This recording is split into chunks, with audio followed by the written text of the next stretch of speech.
ఒక్కసారి కొమ్మూరి గోల్డ్ కి కాల్ చేయండి. తాకట్లో ఉన్న మీ బంగారాన్ని విడిపించి మార్కెట్ ప్రైస్ కి వాళ్ళు కొనుక్కుని మిగతా డబ్బులు మీకు ఇచ్చేస్తారు. Hi, welcome to Manam TV.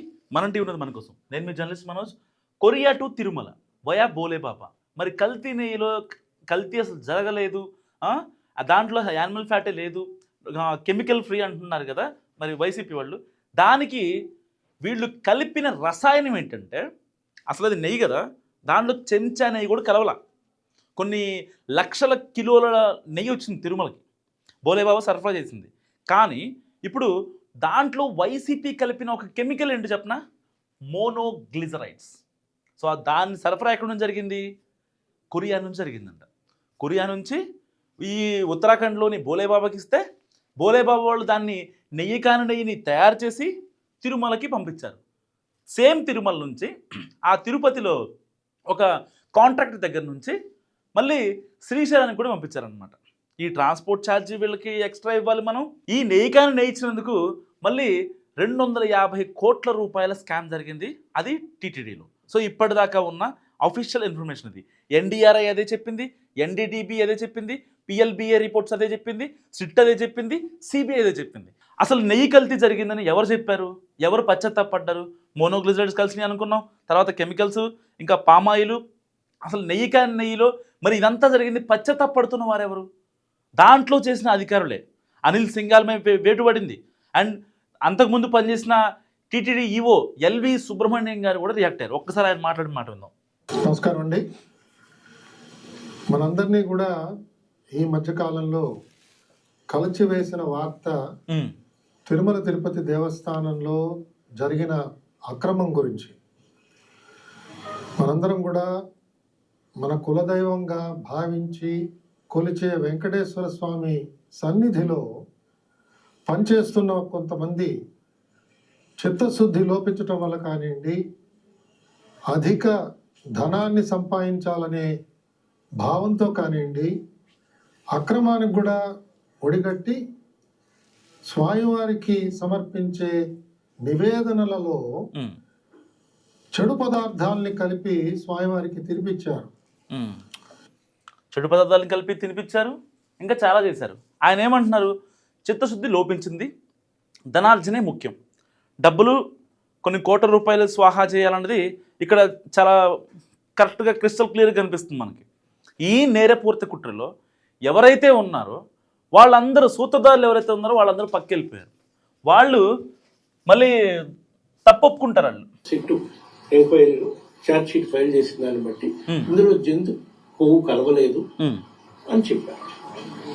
జంతు కొవ్వు కలవలేదు కాబట్టి ఇది వేరే పదార్థాలు కల్తీ జరిగింది, జంతు కొవ్వు మాత్రం కలవలేదు అని చెప్పారు. జంతు కొవ్వు కలవలేదు, వేరే పదార్థాలు కలిసి అని చెప్పారు. సో ఆయన చెప్పిందే ఆ మోనోగ్లిజరైడ్స్ అనమాట. సో ఒకదానికొకటి కనెక్ట్ చేసుకుంటూ ఈ వీడియో చూడండి. ఈ మోనోగ్లిజరైడ్స్ కలిసినాయి కాబట్టి అదేంటిది, సేమ్ మనం ఏదైతే ఇంట్లో పాలతో ఆ నెయ్యి చేసుకుంటామో అదే ఫ్లేవర్ వచ్చేలా ఏదైతే ఆ కెమికల్ కలిపారో, ఈ మోనోగ్లిజరైడ్స్ ఏదైతే ఉన్నాయో దాన్ని కలిపితే సేమ్ మన ఇంట్లో చేసిన నెయ్యిలాగా ఆ స్మెల్ ఫ్లేవర్ వస్తుంది అనమాట. సో ఇలాంటి నేపథ్యంలో వీళ్ళేమో ఒప్పేసుకుంటారు ఇది దాంట్లో కల్తీ నెయ్యి జరిగిందని. కానీ జగన్మోహన్ రెడ్డి గారేమో ఎక్కడ ప్రెస్ మీట్ పెట్టినా, అంబటి రాంబాబుని చూసినా, జోగి రమేష్ని చూసినా, ఎవరితో మాట్లాడినా సరే కనీసం ఏంటి సార్ కల్తీ నెయ్యి జరిగిందా, అసలు లడ్డూలో కల్తీ జరిగిందని మాట్లాడితే ఏ జర్నలిస్ట్ మాట్లాడినా సరే కనీసం జగన్మోహన్ రెడ్డి గారు మాట్లాడే ప్రయత్నం అసలు చేయరు. మొహం చాటేస్తారు. మొన్న అయితే గొంతు నొప్పి వచ్చిందని చెప్పి ఆయన సై చేసుకుంటూ వెళ్ళిపోయారు. చాలా చాలా నాజుగ్గా న్యాగ్గా స్కిప్ చేశారు జగన్మోహన్ రెడ్డి గారు. మరి దానికి సంబంధించి ఇంకొక వీడియో కూడా చూద్దాం. సో రోజా గారు ఏమంటారంటే, ఆల్రెడీ మనం చేసాం కదా అని చెప్పి ఆవిడ చేసాం, దేవుడితో పెట్టుకున్నాం, ఏ సైడ్ నుంచి వెంకటేశ్వర స్వామి ఏం చేస్తారన్న భయం అందరిలో కనిపిస్తుంది. పైకి బింకంగా మనం మాట్లాడుతాం తప్ప తప్పు చేసుకుంటూ పోతారు. జనాల్లో బాగా కవర్ చేసేసింది, నేషనల్ న్యూస్ అయిపోయింది, పార్లమెంట్ లో జనాల్లో బాగా అర్థమైంది, జనాల్లో బాగా అర్థమైపోయిందంట. జోగి రమేష్ గారికి ఏం మాట్లాడాలి అర్థం కాక, అసలు రోజా గారు అట్లా మాట్లాడుతున్నాం డైరెక్ట్గా, ఇక ఆయనకి ఏం అర్థం కాక జగన్మోహన్ రెడ్డి గారు ఇరిగించలేక ఆయన కూడా పాపం స్కిప్ చేశాడు అనమాట. ఆవిడ తిరిగిచ్చిన జగన్మోహన్ రెడ్డి గారిని పాపం నా ఇంటికి వచ్చాడు ఇందాకే అని చెప్పి ఆయన ఇరికించే ప్రయత్నం చేయాలి జోగి రమేష్ గారు. ఆయన చాలా తెలివితేటలుగా మాట్లాడాలండి, అది వేరే విషయం. సో ఇలాంటి నేపథ్యంలో ఇన్ని కాన్సిక్వెన్సెస్లో కల్తీ నెయ్యి జరగలేదంటారా? నాకు మస్ట్గా మీరు కామెంట్ చేసే ప్రయత్నం చేయండి. ఎందుకంటే ఇన్ని నివేదికలు చెప్తున్నాయి, ఎంతమంది చెప్తున్నారు. ఇప్పుడు ఇంతకుముందు మాట్లాడిన ఈ ఎల్వి సుబ్రహ్మణ్యం ఎవరండి? ఆయన ఏమి టీడీపీకి సంబంధించిన నేత కాదు, ఆయన ఏమి టీటీడీలో ఇప్పుడు ఉన్న అతను కాదు. టీటీడీలో ఎప్పుడో ఉన్నటువంటి వ్యక్తి, ఎప్పుడు జగన్మోహన్ రెడ్డి గారి హయాంలో ఉన్నటువంటి వ్యక్తి ఆయన ఒక టీటీడీ ఈఓగా నియమించబడ్డాడు.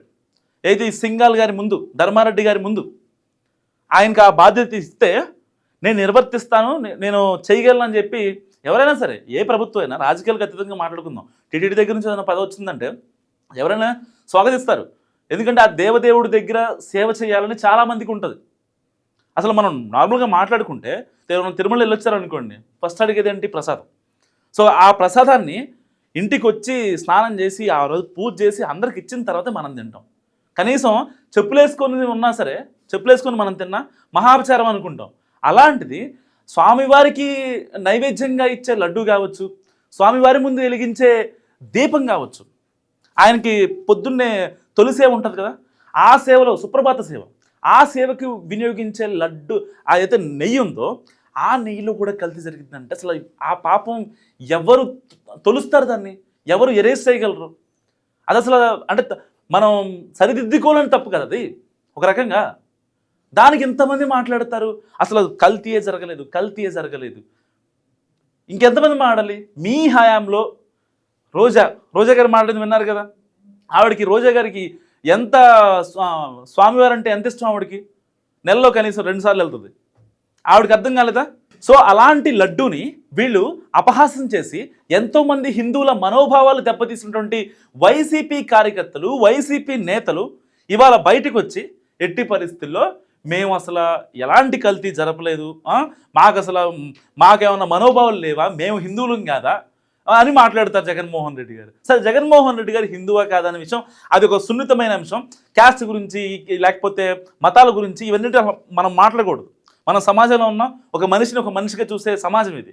సరే, కొంతమంది మతాల గురించో క్యాస్ట్ల గురించో కొట్టుకుని చెప్తా ఉంటారు, నాకు అసలు వద్దు. కానీ నేను ఒకటే మాట అడుగుతా, తిరుమల తిరుపతి దేవస్థానం అనేది ప్రపంచవ్యాప్తంగా చాలామంది ఇష్టంగా భావించే ఒక పుణ్యమైన ప్లేసు. అంత పెద్ద ఖ్యాతి, అంత గొప్ప ఖ్యాతి ఉన్న అలాంటి టెంపుల్కి ఎవరన్నా ఆగమ శాస్త్రం ప్రకారం ఏదైతే టెంపుల్లోకి అన్ని మతస్థులు ఎవరైతే ఎంటర్ అవుతారో, ఒకవేళ వాళ్ళకి మాకు దేవుడు శ్రీవారు అంటే మాకు ఇష్టం, మాకు ఆయన మీద నమ్మకం ఉంది అని చెప్పి ఎవరన్నా వచ్చారనుకోండి, రావద్దు అని చెప్పరు. అక్కడ అన్ని మత ప్రచారం జరగకూడదని కోరుకుంటారు. అన్ని మతస్థులు వస్తే డిక్లరేషన్ ఇవ్వాలి.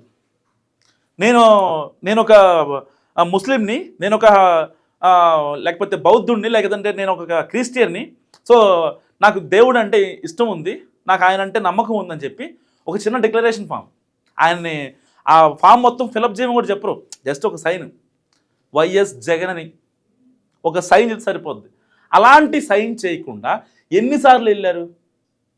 కనీసం డిక్లరేషన్ ఫామ్ ఇచ్చారా మీరు? సైన్ చేశారా? సైన్ చేయకుండా వెళ్ళిపోతారు మీరు లోపలికి. ఆగమశాస్త్ర నిబంధనలను కూడా మీరు తొంగలు తొక్కేస్తారు. సరే, ఇంట్లోనే సెట్ వేయించారు మీరు. తిరుమల తిరుపతి దాకా ఎక్కడి దాకా వెళ్ళటం అని చెప్పి తిరుమల తిరుపతి సెట్ తాడేపల్లి ప్యాలెస్ కూడా వేయించారు. అక్కడే పట్టు వస్త్రం సమర్పించారు. ఇంకా మిమ్మల్ని ఏమనాలి? ఏ రోజన్నా సతీ సమేతంగా జగన్మోహన్ రెడ్డి గారు తిరుమల తిరుపతికి వెళ్ళి బ్రహ్మోత్సవాల్లో ఆనవాయితీ ప్రకారం ఒక సీఎంగా హోదాలో ఉన్నటువంటి వ్యక్తి పట్టు వస్త్రాలు సమర్పించాడా? నాకు మస్తు కామెంట్ చేయండి. 5 ఏళ్లలో బ్రహ్మోత్సవాలు జరిగాయి కదా తిరుమలలో. ఏ రోజన్నా వెళ్ళి ఆయన పట్టు వస్త్రం సమర్పించాడా? ఎవరిని మభ్యపెడుతున్నారు? ఎవరి కోసం మభ్యపెడుతున్నారు? జగన్మోహన్ రెడ్డి గారేమో అంబటి గారిని సేవ్ చేయడం కోసం ఆయన పరామర్శ యాత్ర అంట. అంబటి గారికి ఏమైందండి? ఆయన బూతులు తిట్టాడు. బూతులు తిడితే జగన్మోహన్ రెడ్డి గారు వెళ్ళి ఆయన్ని సపోర్ట్ చేస్తాడు. పరామర్శ యాత్ర అంటే ఏంటండి? ఎవరు దిగ్భ్రాంతి వ్యక్తం చేసి దేనికి పరామర్శ దేనికి చేస్తారు? ఎవరైనా కుటుంబాలు ఎవరో చనిపోతే వెళ్తారు పరామర్శ చేయడానికి వాళ్ళ ఫ్యామిలీని.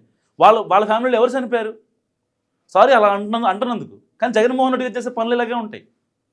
నిన్న జోగి రమేష్ గారు నారా లోకేష్ గారిని పిచ్చి తిట్లు తిట్టారు. దానికి ఆయన ఇంటికి వెళ్తే టీడీపీ కార్యకర్తలు ఇంటికాడికి వెళ్ళి ఇబ్బంది పెడితే జగన్మోహన్ రెడ్డి గారు మళ్ళీ ఒక డ్రామా చేస్తారు. అక్కడికి వెళ్ళి ఇలా జరిగిందా, అలా జరిగిందా, ఇలా జరిగిందా, పెట్రోల్ పోసారా, మంట పెట్టారా అని చెప్పి. మరి జగన్మోహన్ రెడ్డి గారి కాన్వాయ్లో జోగి రమేష్ గారి ఇంటికి వెళ్ళేటప్పుడు 2 చనిపోయారు. మరి వాళ్ళ పరిస్థితి ఏంటండి? జగన్మోహన్ రెడ్డి గారు వెళ్ళి పరామర్శించారా? మీ పరామర్శ యాత్రలో 2 చనిపోయారు. డి రాంబాబు అండ్ భార్గవ్ అనే వ్యక్తి. భార్గవ్ అనే వ్యక్తి బైక్ స్టంట్ చేస్తూ చనిపోయాడు. డి రాంబాబు అనే వ్యక్తి ఎన్టీఆర్ జిల్లా వాసి. అతను పల్స్ పడిపోయి చనిపోయాడు. వాళ్ళిద్దరింటికి వెళ్ళి మీరు పరామర్శ చేయగలిగారా? చేశారా? వైసీపీ గారికి సమాధానం చెప్పాలి. పార్టీలకు అతీతంగా మాట్లాడదాం. ఎవరన్నా రియాక్ట్ అయ్యారా? ఆ చనిపోయిన 2 కుటుంబాలకి మీరు చేసిన న్యాయం ఏంటి? అప్పుడెప్పుడో సింగయ్య గారు చనిపోయారు. అప్పుడు చనిపోతే ఆయన ఇంటికి పిలిపించుకుంటాడు. జోగి రమేష్ అంబటి రాంబాబు ఇంటికి మాత్రం డైరెక్ట్గా వెళ్ళిపోయి అక్కడ మీరు చేసేస్తారు, మీరు చేయాల్సింది చేసేస్తారు. అంటే వాళ్ళు జోగి రమేష్ అంబటి రాంబాబు అంటే కొంచెం పెద్దోళ్ళు కాబట్టి వాళ్ళ ఇంటికి మనమే వెళ్ళాలా అని చెప్పా. లేదంటే తాడేపల్లి ప్యాలెస్ నుంచి ఇబ్రహీంపట్నం ఒక 20 కిలోమీటర్స్ ఉంది, డైరెక్ట్గా జగన్మోహన్ రెడ్డి వెళ్ళిపోవచ్చు. వెళ్ళిపోకుండా ఈయన ఒక కాన్వాయ్ పెట్టుకొని పెద్ద నేను వస్తే ఇంతమంది బయటకు వస్తారని చెప్పి వాళ్ళ లీడర్స్కి వాళ్ళకి టాస్క్లు ఇచ్చి ఎట్టి పరిస్థితుల్లో ఇన్ని కార్లు కనిపించాలి, ఇంతమంది జనం కనిపించాలని చెప్పి పెద్ద పెద్ద ఆర్డర్లు పాస్ చేసేసి రోడ్డు మొత్తం స్ట్రక్ చేసేసి జనాల ప్రాణాలు తీయటం ఇవేనా జరిగేది? ఇదే రాజకీయం? రాజకీయం అంటే ఎంత హుందాగా ఉండాలి? కల్తీ నెయ్యి దగ్గర నుంచి దాన్ని ఎటు తిప్పారు? అప్పుడు కల్తీ నెయ్యి చేశారు, ఇప్పుడు 2 మరణాలు తీశారు. ఈ మధ్యలో ట్రాక్ ఇంత బాగుందన్నమాట. జోగి రమేష్ గారి ఇంటికి డైరెక్ట్గా వెళ్ళిపోవచ్చు జగన్మోహన్ రెడ్డి గారు, అంబటి రాంబాబు ఇంటికి డైరెక్ట్గా వెళ్ళిపోవచ్చు జగన్మోహన్ రెడ్డి గారు, కానీ వెళ్ళరు. పరామర్శ యాత్ర ఏంటంటే డైరెక్ట్గా వెళ్ళి చూసి రావడం అంతే. అది బహిరంగ సభ అనరు. కానీ జగన్మోహన్ రెడ్డి గారు చేసేది బహిరంగ సభలు. ఆ రోడ్డు మీద నడిచేదాన్ని కూడా ఆ ర్యాలీగా పోటీ చేసుకొని నేను జనాల్లో ఉన్నా, జనాలు నా కోసం ఇంతమంది వస్తున్నారు అనే భ్రమలో బతుకుతున్నారు జగన్మోహన్ రెడ్డి గారు. 2 ప్రాణాలు పోయాయండి. మీకు కొంచెం అర్థమవుతుందా? ఇద్దరు ప్రాణాలు పోయాయి. వాళ్ళ కుటుంబాలకు రెస్పాన్సిబిలిటీ ఎవరు? వాళ్ళ కుటుంబాలు ఎవరు చూసుకుంటారు? వైసీపీ ఏమన్నా ఆదుకుంటుందా? జగన్మోహన్ రెడ్డి గారు వెళ్ళి పరామర్శిస్తారు. కనీసం పరామర్శ గురించి మాట్లాడుతున్నా. జోగి రమేష్ని వెంటనే పరామర్శించేశారు, అంబటి రాంబాబుని ఫ్యామిలీని వెంటనే పరామర్శించారు. మరి చనిపోయిన వాళ్ళని ఎందుకు మీరు పరామర్శించరు? ఒకటి కదా మాట్లాడుకుంటూ 100 ఉన్నాయి. కల్తీ నెయ్యి కాదంటారు. ఈయనెవరు? టీటీడీ జగన్మోహన్ రెడ్డి గారు సీఎంగా ఉన్నప్పుడు టీటీడీ ఈఓగా చేసినటువంటి వ్యక్తి ఎల్వి సుబ్రహ్మణ్యం గారు. ఆయనే చెప్తున్నాడు అందరూ బాధ్యులే, చైర్మన్, ఈఓ అండ్ బాధ్యులే. నెయ్యి సరఫరా కోసం సొంత వ్యవస్థను ఏర్పాటు చేస్తున్నారట. ఎక్కడో మోనోగ్లిజరైడ్స్ అని కొరియా నుంచి తెప్పించి సొంత వ్యవస్థ ఏర్పాటు చేస్తున్నారు భూమన కరుణాకర్ రెడ్డి గారు, ఇంకా వైవి సుబ్బారెడ్డి గారు. ఏం చేస్తారండి ఈ హిందువుల మనోభావాలను దెబ్బతీసి? ఏం కట్టుకుపోతారు మీరు? నాకు అర్థం కాదు.